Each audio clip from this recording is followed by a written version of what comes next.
आजकल देश प्रदेश में ड्रम की चर्चा बहुत तेज है। कहीं नीले ड्रम में पति की लाश मिलती है तो कहीं ड्रम में पत्नी की लाश मिलती है।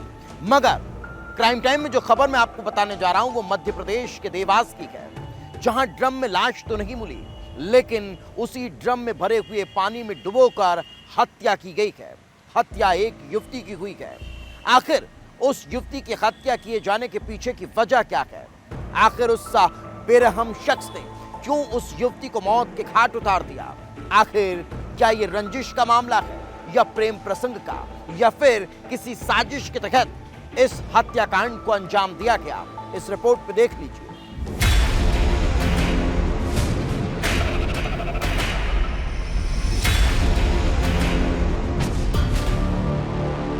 बंद कमरे में मिली युवती की लाश। पानी के ड्रम में डुबोकर की हत्या।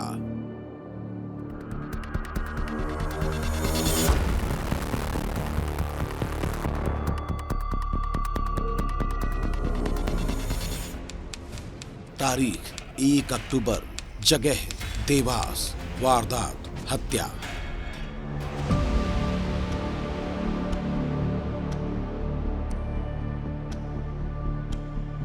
देवास का विशाल एवेन्यू, एक तरफ दुर्गा पंडालों से उठने वाली धूप और अगरबत्ती की महक थी तो दूसरी तरफ इलाके में एक अजीब बदबू लोगों को परेशान कर रही थी। शांतिलाल सिसोदिया के मकान के अंदर से बदबू आ रही थी। बदबू उस कमरे से आ रही थी जहां मनोज चौहान नाम का एक शख्स किराए से रहता था। धीरे धीरे बदबू तेज हो रही थी और लोगों के जहन में कई सवाल उठ रहे थे, कई आशंकाएं जन्म ले रही थी। कहीं मनोज चौधरी किसी अनहोनी का शिकार तो नहीं हो गया, क्योंकि 2-3 दिन से लोगों को वो दिखाई भी नहीं दिया था। लोगों ने तत्काल पुलिस को सूचना दी।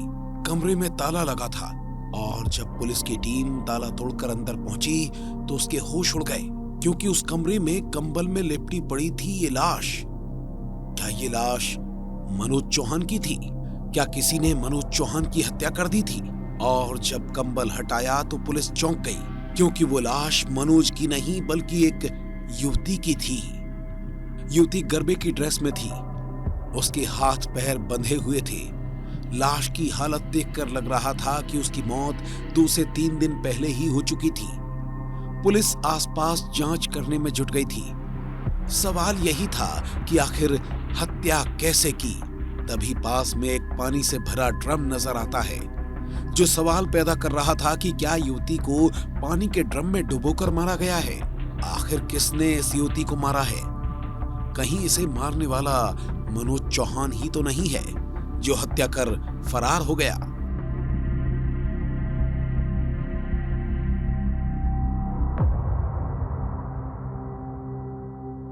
पुलिस को सूचना मिली थी कि वैशाली एवेन्यू में घर में एक व्यक्ति की बॉडी है। मौके पे आके हमारे द्वारा जांच की जा रही है और इसमें आगे अग्रिम कार्रवाई की जा रही है। सर क्या कितनी लड़की क्या लग रहा है? अभी एक बॉडी है, उसका क्लियर नहीं है, उसको एफएसएल की टीम हमारी आ रही है, उसके बाद उसको ओपन करेंगे। लेकिन प्राइमा फेसी देखने में एक महिला की एक बॉडी दिख रही है और इसमें फर्दर हम इस पर इन्वेस्टिगेशन कर रहे हैं।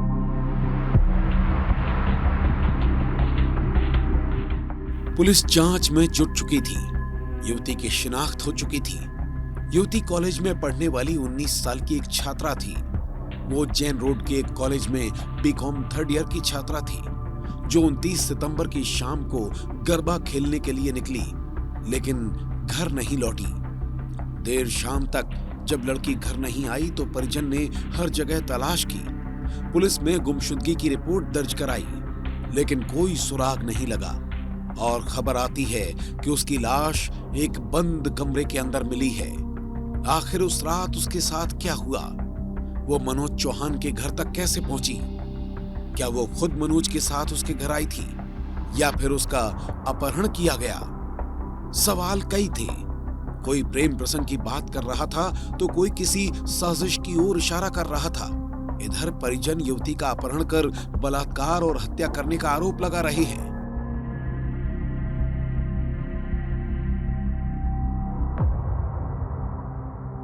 टीम ने भी उसको डिनाई करा है और इसीलिए हम लोगों का केस इंदौर रेफर करा MY में। अब वहाँ पे हम लोग फोरेंसिक जांच करा के आए हैं।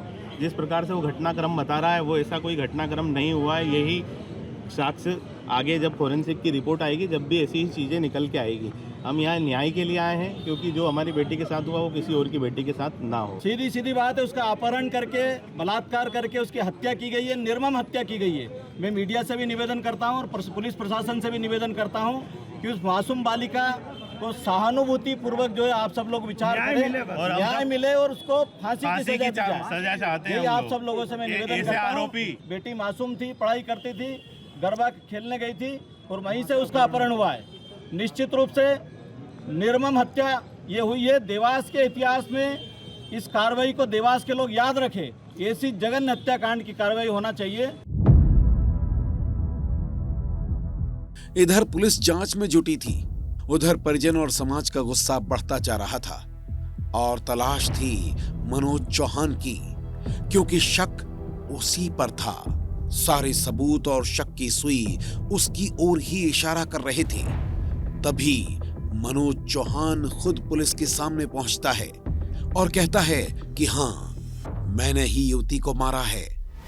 पुलिस ने पूछताछ शुरू कर दी थी और पुलिस का शक सही निकला, क्योंकि मनोज ने युवती की हत्या किसी हथियार से नहीं बल्कि कमरे में मिले उसी ड्रम में डुबोकर की थी।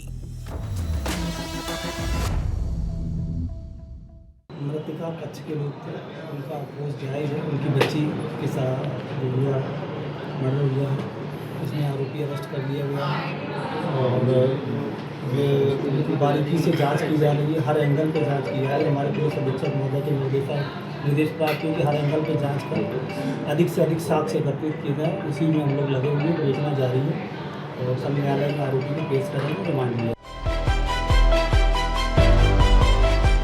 आरोपी पुलिस की गिरफ्त में है। परिवार वाले बेटी के लिए इंसाफ मांग रहे हैं, हत्यारों को फांसी की सजा मांग रहे हैं, ताकि कोई और दरिंदा किसी मासूम को इतनी बेरहमी से मौत के घाट ना उतार पाए। लेकिन पुलिस के सामने अभी भी कई सवाल खड़े हैं, क्योंकि अभी तक ये साफ नहीं हुआ कि आखिर मनोज ने युवती की हत्या क्यों की। क्या मनोज और युवती के बीच जान पहचान थी? क्या युवती खुद मनोज के घर पहुंची थी? आखिर उस रात ऐसा क्या हुआ कि मनोज ने उसे पानी के ड्रम में डुबोकर मार दिया? कहीं ये मामला प्रेम प्रसंग से तो नहीं जुड़ा है? कहीं ये वारदात प्यार और धोखे की बिनाह पर तो नहीं हुई है? या फिर परिजनों का शक ही सही है, जो कह रहे हैं कि उस हैवान ने पहले मासूम का अपहरण किया और फिर बलात्कार कर मौत के घाट उतार दिया? मनोज तो पकड़ा गया, लेकिन ये सारे सवाल अब भी बरकरार हैं। उम्मीद है कि पुलिस जल्द ही इसका खुलासा करेगी और परिवार को न्याय मिलेगा।